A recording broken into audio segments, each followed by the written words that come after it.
네, 여러분 안녕하세요. 이번 강의는 케이스 파운데이션 이후 기본반인 케이스 블루프린트 강의입니다. 이번 강의 본격적으로 시작하기에 앞서서 저희 이전 강의인 파운데이션에서는 어떤 거를 배웠었는지 딱 3분 만에 퀵하게 리뷰 한번 해볼까요?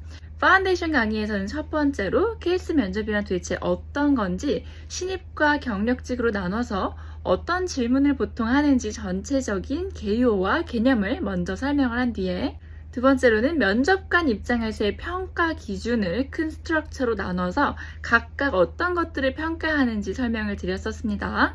세 번째에서는 꼭 아셔야만 하는 필수 용어 KSF라든지 수익성, 매출과 비용에 대해서 어떻게 구분을 하는지 설명을 들었고, 네 번째에서는 드디어 대표 유형 5가지에 대한 이야기를 했습니다.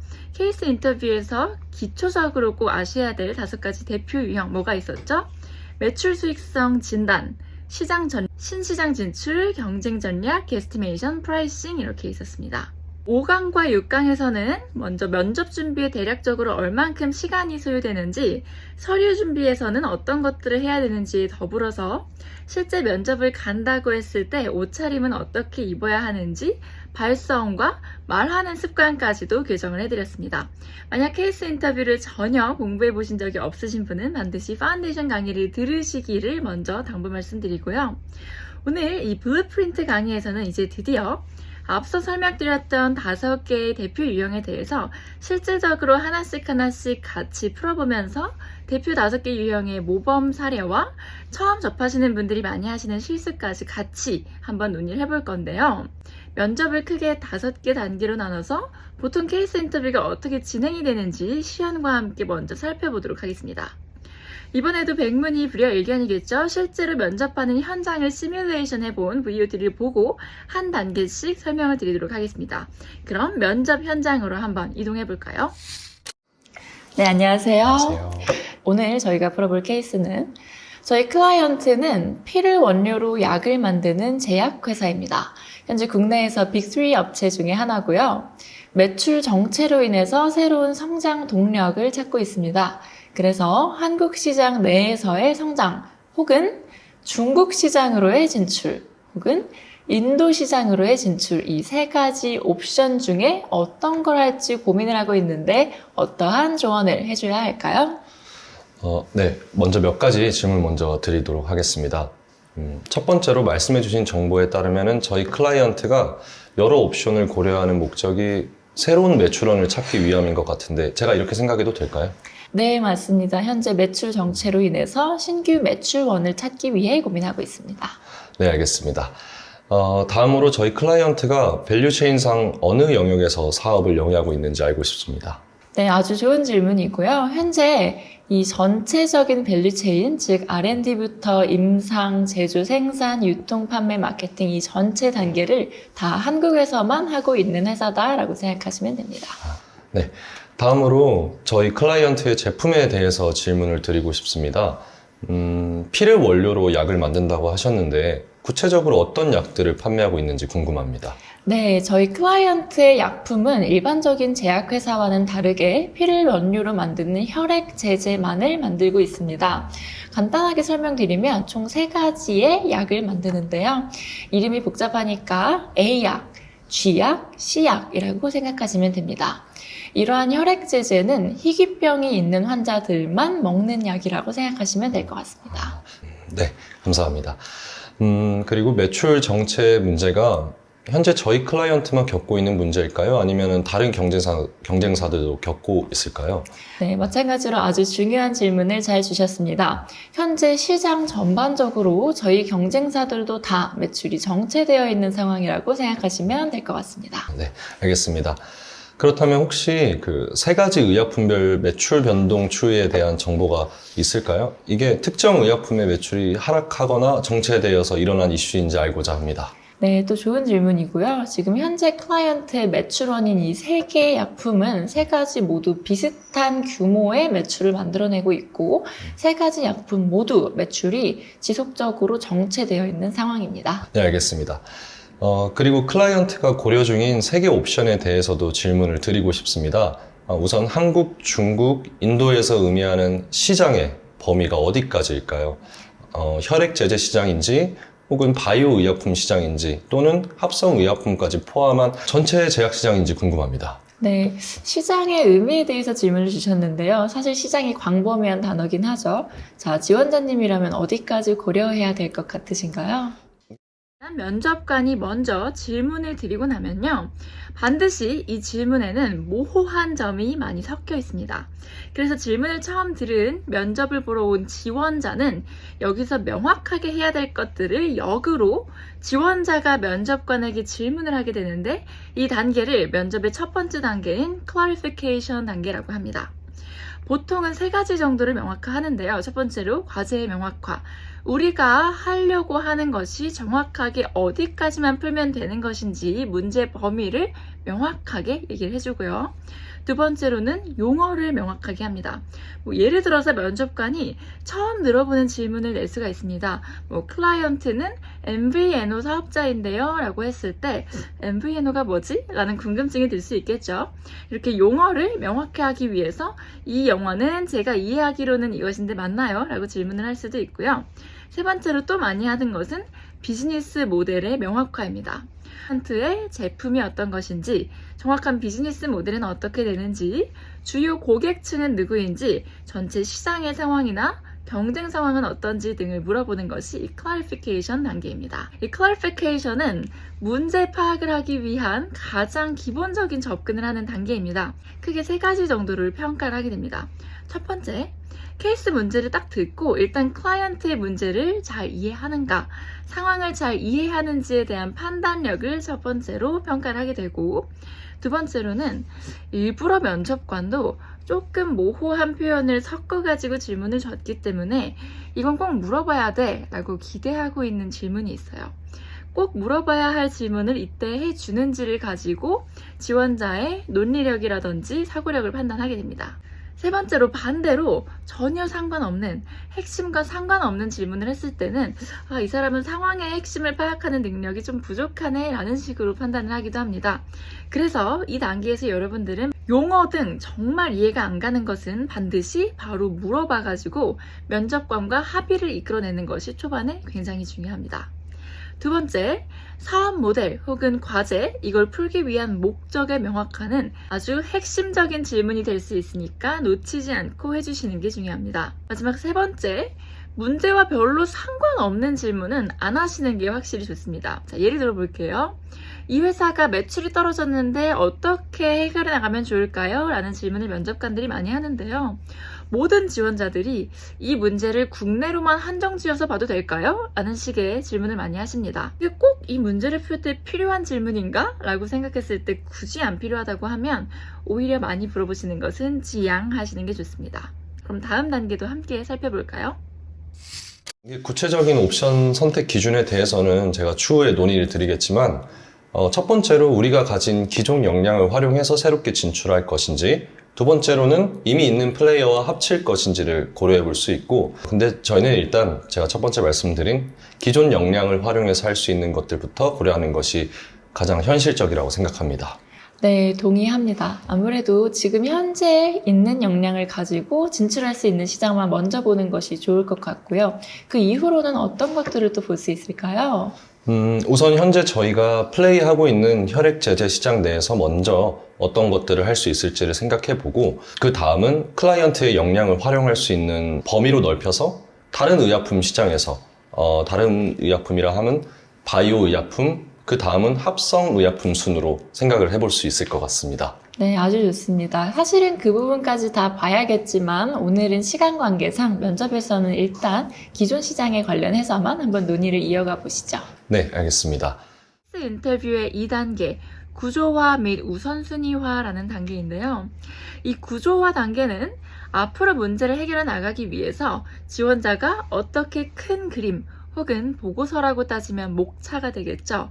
큰 그림이나 목차를 어떤 식으로 잡는지를 보는 아주 핵심적인 단계입니다. 또 면접관은 지원자를 좀 평가를 하는데, 첫 번째로는 굉장히 추상적인 이 현실의 현상, 뭐 매출이 떨어졌다, 새로운 시장 중에 어딘가에 진출할지 고려하고 있다, 새로운 사업을 하려고 한다 라는 이런 추상적으로 보일 수 있는 현상을 세밀하게 분석하기 위해서 현상을 잘 구조화하고 쪼개서 볼 수 있는가, 그 역량을 핵심적으로 파악하게 됩니다. 또한 그렇게 구조화했을 때 미시하게 보고 있는가, 가장 합리적이고 효율적이고 꼭 봐야 할 것을 포함해서 구조를 짜고 있는가 라는 논리력을 보게 되는데요. 너무 중구난방으로 아이디어를 제시하지는 않으시는 게 좋습니다. 그래서 이 2단계에서 해야 할 일과 하지 말아셔야 할 일을 정리를 해보면요. 일단 구조화를 하실 때 너무 창의적으로 하실 필요는 없습니다. 너무 생각이 안 난다 하면 많이 쓰는 그런 프레임워크가 두 번째 챕터에 준비되어 있는데요. 기존 대 신규로 나눠서 본다거나 온라인 대 오프라인으로 나눠서 본다거나 3C 같은 프레임워크를 이용해서 고객, 채널, 경쟁 이런 포인트들 위주로만 접근을 하셔도 괜찮습니다. 반대로 여기에서는 큰 항목의 흐름을 짚어주는 것이 중요하니까 너무 중구난방으로 세세하게 이야기를 하려고 하지 않으시는 게 좋습니다. 그러면 면접 현장을 이어서 시청해 볼까요? 잠시 제가 생각해 본 후에 말씀드리도록 하겠습니다. 네, 그러시죠. 네, 크게 세 파트로 나눠서 접근하려고 합니다. 첫 번째로는 우선 한국 내 성장, 중국 진출, 인도 진출이라는 세 개 옵션 중에 우선순위를 선정할 기준을 만든 다음에 두 번째로 해당 기준에 기반해서 우선 추진할 옵션을 선정하고 마지막으로 성공 전략을 제안 드리려고 합니다. 각각 구체적으로 어떻게 보려고 하는지 말씀드려도 될까요? 네, 좋습니다. 일단 세 가지 옵션 중에 어떤 것을 우선적으로 추진할지 기준을 한번 선택해보고 이후로 넘어가야 될 건데요. 어떤 걸 가장 중점적으로 기준으로 보면 좋을까요? 새로운 매출원 확보의 목적이 있는 만큼 각 국가에서의 예상 매출이 어느 정도 되는지가 가장 중요할 것 같습니다. 예상 매출의 경우 해당 시장의 규모, 성장성과 저희 클라이언트가 획득할 수 있는 마켓쉐어로 나눠서 시장은 충분히 크고 또 성장하고 있는지, 저희 클라이언트가 그 시장에서 잘 할 수 있을지 그걸 보려고 합니다. 네, 매출원 확보를 위해서 이 고민을 하고 있는 거니까 매출 확보가 가장 최우선 기준이 된다는 것은 동의합니다. 그런데 매출 외에 다른 것은 또 어떤 걸 보면 좋을까요? 다른 걸 보자면은 투자 비용에 대한 고려도 필요하다고 생각합니다. 당장 수익성이 최우선 목적은 아니더라도 예상되는 투자 비용을 감당할 수 있을 만큼의 재무적 역량이 되는지 그 측면에서 간단히 볼 필요가 있다고 생각됩니다. 그리고 다음 고려사항은 예를 들어 규제나 타 국가 진출 시에 임상 허가에 소요되는 시간들을 역시 다 같이 고려해야 된다고 생각합니다. 네, 좋습니다. 그러면 매출 외에도 비용이 뭐가 드는지를 통해서 수익성을 보고 또 마지막으로 규제나 리스크 측면에서도 검토를 한다라고 확인을 했는데요. 그러면 일단 매출 측면에서는 어떤 식으로 접근해서 검토하면 좋을까요? 자, 잠시 생각을 정리하고 말씀드려도 될까요? 네, 좋습니다. 네. 네, 세 번째는 가끔 데이터를 요청하기도 하는데 검토 영역 및 접근 방식에 대해서 합의를 하는 단계입니다. 퀀트가 많이 포함된 문제다라고 하면 여기서 데이터들을 주고받으면서 어떤 것들을 중점적으로 볼지 이야기를 하는 것도 포함이 되는데요. 지원자를 이런 식으로 평가를 하게 됩니다. 첫 번째는 문제 해결을 위해서 정말 꼭 필요한 정보를 나에게 정확히 요청을 하는가.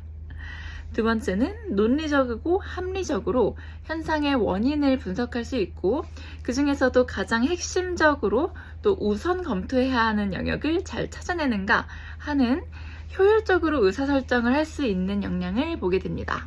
따라서 이 3단계에서도 꼭 하셔야 할 행동과 하지 않으시면 하는 행동이 있는데요. 만약 나온다면 숫자 계산은 굉장히 중요한 영역이 됩니다. 따라서 꾸준히 훈련도 해주시고 숫자를 면접관이 불러줬을 때는 잘 받아 적으시는 것이 굉장히 중요합니다. 또한 꼭 필요한 정보가 있는데 면접관에게 요청을 하지 않으시는 것도 문제가 될 수 있으니 면접관에게 이런 정보를 주실 수 있나요? 라고 추가로 요청을 해주시는 것도 아주 좋은 태도입니다. 그리고 또한 이 3단계에서의 핵심은 면접관의 힌트를 잘 캐치하는 것입니다. 면접관이 자기가 원하는 방향으로 또 어느 정도 케이스를 끌고 가기 위해서 어떤 거를 저한테 더 요청하고 싶으세요? 라고 역으로 질문을 하기도 하거든요. 여러분이 만약에 정 어렵다 싶으시면 5일의 면접관에게 혹시 제가 지금 놓치고 있는 게 있을까요? 라는 질문을 하셔도 괜찮습니다. 능동적인 대화를 통해서 3단계에서는 최대한 정보를 면접관으로부터 많이 받아내시기 바랍니다. 그럼 다음 단계도 한번 시작을 해볼까요? 말씀드리겠습니다. 우선 저는 혈액 제제 시장 자체도 저희 클라이언트가 현재 취급하고 있는 3가지 의약품별로 나눠서 분석해봐야 된다고 생각합니다. 그래서 세계 국가별로 세계 의약품에 대한 시장 규모 성장성 그리고 획득 가능한 마켓 쉐어를 보려고 합니다. 네, 좋습니다. 그러면 우선 시장 규모부터 보시죠. 전체 시장 규모 추정을 위해서는 어떤 드라이버를 뽑고 어떻게 계산할지 한번 수식을 세워볼까요? 시장 규모는 인구수 곱하기 해당 질환 보유 인구 비중 곱하기 의약품 복용률 곱하기 연간 평균 복용량, 즉 복용 횟수 곱하기 회당 복용량 곱하기 단가로 구할 수 있을 것 같습니다. 그리고 국가별로 각 레버의 변화 추이를 예측해 본다면 성장성도 알 수 있을 것입니다. 네, 그러면 시장 규모와 성장성에서 어떻게 구할 건지 수식은 이해를 했는데 각 레버별로, 국가별로 가장 차이가 날 것 같은 드라이버는 뭐라고 짐작이 되시나요? 여기서 국가별로 크게 다를 수 있는 레버는 국가 간 해당 질환의 발병률이 유사한 수준이라는 가정하에 인구 그리고 의약품 복용률일 것 같습니다. 중국과 인도는 우리나라보다 인구가 굉장히 많은 수준이기 때문에 인구수에서 차이가 가장 많이 날 것이고 의약품 복용 역시 국가의 경제 수준, 의료 수준, 의약품에 대한 인식 등에 따라서 차이가 날 수 있을 것 같습니다. 네, 그러면 사실 이렇게 어떤 레버 차이가 있는지까지를 우리가 수식은 세어볼 수 있는데 실제 프로젝트라고 하면 데이터를 얻어야 되는데 데이터는 어떤 방법으로 얻을 것 같으세요?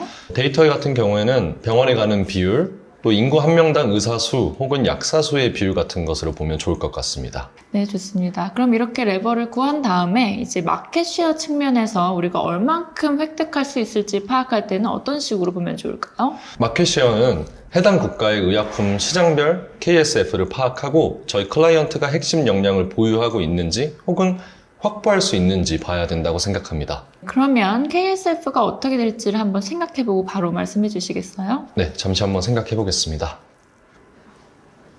제 생각에 KSF는 국가별로 의약품별로 크게 다르지 않을 수 있다고 생각합니다. 그러나 해당 역량을 확보할 수 있는지 여부는 국가별로 달라질 수 있을 것 같습니다. 해당 역량을 확보할 수 있는지 여부가 국가별로 달라진다는 것이 무슨 의미인지 여쭤볼 수 있을까요? 예를 들자면 중국 같은 경우에는 중국 정부 혹은 병원과의 관시가 굉장히 중요합니다. 임상 허가를 받거나 유통 네트워크를 구축하는 것이 한국이나 인도보다는 훨씬 어려울 수 있습니다. 네, 관시 같은 거 외에 추가로 좀 고려해야 될 요소는 뭐가 있을까요? 법적 규제에 대해 그 리스크 측면에서 추가 검토가 반드시 필요할 것 같습니다. 네, 그러면 해당 부분들을 다 검토한다는 것까지는 이해를 했는데요. 사실 한국 같은 경우에는 이미 플레이를 하고 있는 마켓인데 여기서 마켓 쉐어를 우리가 확보할 수 있는지 본다는 게 어떤 의미로 하신 말씀일까요? 이 부분은 제가 설명이 조금 부족했던 것 같습니다. 한국에서는 현재 마켓 쉐어를 높일 수 있는 여지가 있을지 봐야 된다고 생각했습니다. 그 마켓 쉐어를 높일 수 있는 여지가 어떤 건지 좀 예를 들어 주실 수 있을까요? 예를 들자면 병원과의 네트워크가 핵심 역량이라면 이를 더 확장할 수 있을지, 또 제조 과정에서의 품질 관리가 핵심 역량이라면 수율을 높일 수 있을지, 즉 핵심 역량을 더 강화해서 경쟁사의 마켓 쉐어를 빼앗아 올 수 있을지를 고려해 보려고 했습니다. 단계는 어찌 보면 이제 케이스 인터뷰의 본론과 같은 단계인데요. 가장 챌린지를 많이 받기도 하는 문답을 통한 가설의 검증 단계입니다. 아무래도 아무 데이터가 없는 상태에서 면접관과 앉아서 그때그때 바로 진행을 해야 되다 보니까 이럴 것 같습니다. 이거를 살펴봐야 할 것 같습니다. 라는 식의 가설 위주로 지원자가 답변을 하게 됩니다. 이때 일부러라도 지원자에게 면접관이 조금 챌린지하는 질문을 많이 하기도 합니다. 왜 그렇게 하는지는 우리 이전에 파운데이션 강의에서 면접관의 평가 기준 들으신 분들은 알고 계시죠? 어떻게 답변해야 할지도 알고 계실 텐데요. 이때 이렇게 챌린지하는 질문이 들어왔을 때 침착하게 계속 문제의 핵심을 파악해 가려고 하는 노력을 해주시는 것이 굉장히 중요합니다. 이 4단계가 어찌 보면 면접의 합격의 당락을 결정하는 중요한 단계인데요. 이때 꼭 하셔야 할 것과 하지 않으셔야 할 게 있습니다.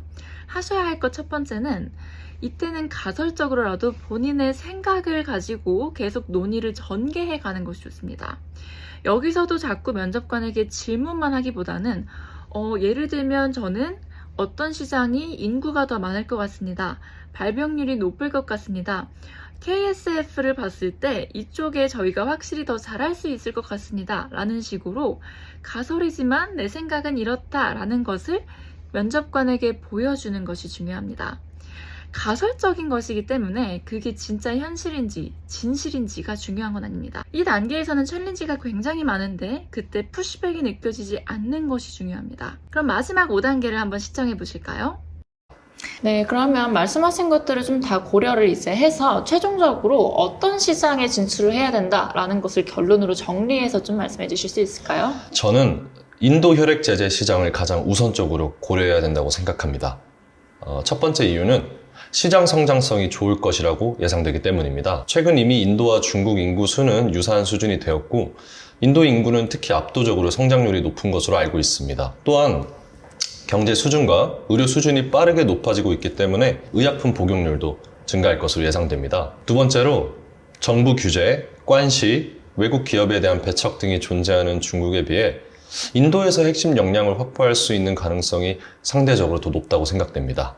물론 국내 빅3 플레이어인 저희 클라이언트는 한국 시장에서는 이미 핵심 역량을 확보했을 것으로 예상이 되나 앞서 첫 번째 요소였던 시장 규모를 고려했을 때 국내에서 수요가 증가하거나 매출을 증가시키는 데에는 아무래도 한계가 있을 것이라고 생각했습니다. 좀 더 분석을 해봐야겠지만 국내 경제사의 매출도 정체하고 있는 것으로 보아도 시장 수요에는 한계가 있을 수 있을 것 같습니다. 결론적으로 말씀드리자면 시장 규모와 획득 가능한 마켓 쉐어를 기준으로 봤을 때 인도 시장이 저희 클라이언트의 목적인 새로운 매출원 확보 측면에서 가장 효과적일 것이라고 생각합니다. 네, 알겠습니다. 오늘 케이스 면접은 여기까지 보도록 하겠습니다. 수고 많으셨습니다. 감사합니다. 네, 마지막 5단계는 이제 결론 및 재현 단계입니다. 케이스 인터뷰도 약간의 완결성을 갖고 있기 때문에 초반에 문제에 대해서 던져주고 일종의 해결책을 아주 짧은 시간 안에라도 좀 내는 것이 이상적인 흐름인데요. CEO에게 피치한다고 생각하고 지원자님이 이 프로젝트의 PM이라고 생각하고 한번 정리해보세요 라는 답변을 요구하게 됩니다. 이랬을 때는 굉장히 중요한 것이 단 하나 있습니다. 무엇이냐, 바로 answer first 하십시오. 우리가 한 논의를 전부 다 하고 마지막에 그래서 저는 인도 시장입니다 라고 이야기하는 것보다는 결론적으로 말씀드리면 우리가 진출해야 할 시장은 인도 시장입니다. 그 이유로는 3가지가 있습니다. 라고 answer first 하고 정리를 해주시는 것이 컨설턴트에게 익숙한 화법입니다. 그리고 또한 결론 및 재현을 얘기하는데 5분, 10분 시간을 드리지 않습니다. 최대한 간결하게 요약해서 커뮤니케이션 해주시는 것이 중요합니다. 자, 여러분 어떤가요? 일단 면접이 어떤 식으로 흘러가는지 한번 살펴보았는데 케이스 블루프린트 강의의 핵심은 이 전체 플로우만 보는데 그치지 않습니다.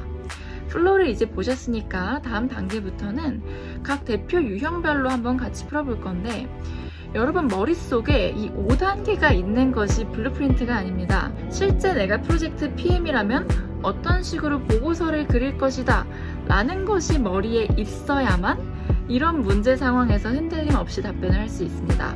그래서 블루프린트 강의의 핵심, 다음 시간부터는 각 강의, 각 대표 유형별로 실제 프로젝트를 한다면 컨설턴트들이 어떻게 목차를 잡고 보고서를 쓰는지 직접 보여드리겠습니다. 그러면 다음 챕터에서 강의 이어가도록 하겠습니다.